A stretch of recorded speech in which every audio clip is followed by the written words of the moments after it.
မင်္ဂလာပါဒီနေ့ဗီဒီယိုလေးကကျွန်တော်ရဲ့ဆိုင်ကဘယ်မှာရှိတာတော့ ਨੇ ပျော်ဝဲအတိတွေပေါ့နော်တော်တော်များများကဆိုင်ကပိတ်ပြီးတော့မီနီမက်ဖွင့်လိုက်တာလားပြောကြတဲ့သူတွေအတွက်ဗီဒီယိုလုပ်ပေးထားတာဖြစ်ပါတယ်ကျွန်တော်တို့ကိုပျော်ဝဲနေအနေနဲ့အရင်ဆုံးပြောရရင်ကျွန်တော်က2006မှာပျော်ဝဲ KMD Accredit Center ပေါ့နော်ကွန်ပျူတာသင်တန်းစာဖွင့်တာဖြစ်တဲ့အတွက်ပျော်ဝဲမှာတော့ကျွန်တော်တို့ KMD ပျော်ဝဲဆိုပြီးတော့တော်တော်များတယ်တိတာများတယ်ပေါ့နော်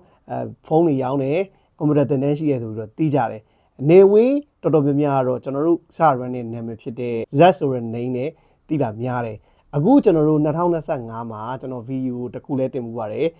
ကျွန်တော်တို့ဖုန်းဆိုင်လဲဖြုတ်လိုက်တာမဟုတ်ဘူးကွန်ပျူတာသင်တန်းတွေလဲပိတ်လိုက်တာမဟုတ်ပါဘူးအကုန်လုံးရှိပါသေးတယ်ဆိုင်ရဲ့ရှိတဲ့မှာ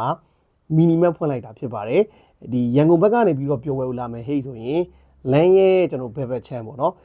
ဒါမှမဟုတ်မန္တလေးဘက်ကနေပြီးတော့ပျော်ဝဲလာမယ်ဟေ့ဆိုရင်လမ်းရဲ့ညဘက်ချမ်းရန်ကုန်မန္တလေး main land ပေါ်မှာပုံမှန်တိုင်းအားလုံးကိုဖွင့်လှစ်ရောင်းချနေပါတယ်ဆိုင်ကလည်းပျော်ဝဲမှာပဲရှိပါတယ်ဆိုင်ခွဲလည်းမရှိပါဘူး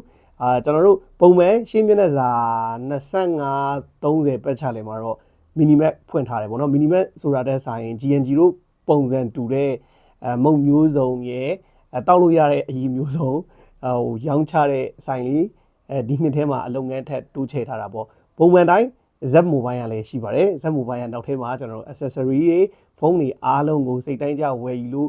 ရနိုင်တယ်လို့ဖုန်းဝယ်မဲ့သူတွေအတွက်လည်း lobby run ထားတာဖြစ်တဲ့အတွက်တော့အေးဆေးထိုင်ဝယ်လို့ရပါတယ်ပုံမှန်တိုင်းပါပဲနောက်ကျွန်တော်တို့ပုံမှန်ကွန်ပျူတာသင်တန်းတက်ချင်တဲ့သူတွေအတွက်လည်း KMD Computer Center ကကျွန်တော်တို့ရဲ့နေရာတစ်ခုထဲမှာပဲအလုပ်၃မျိုးလုံးကိုတနေရာထဲမှာပဲဆောင်ရွက်ပေးနေတာဖြစ်ပါတယ်ဒါလေးသိအောင်လို့ဗီဒီယိုလေးတင်ပေးလိုက်တာပါအားလုံး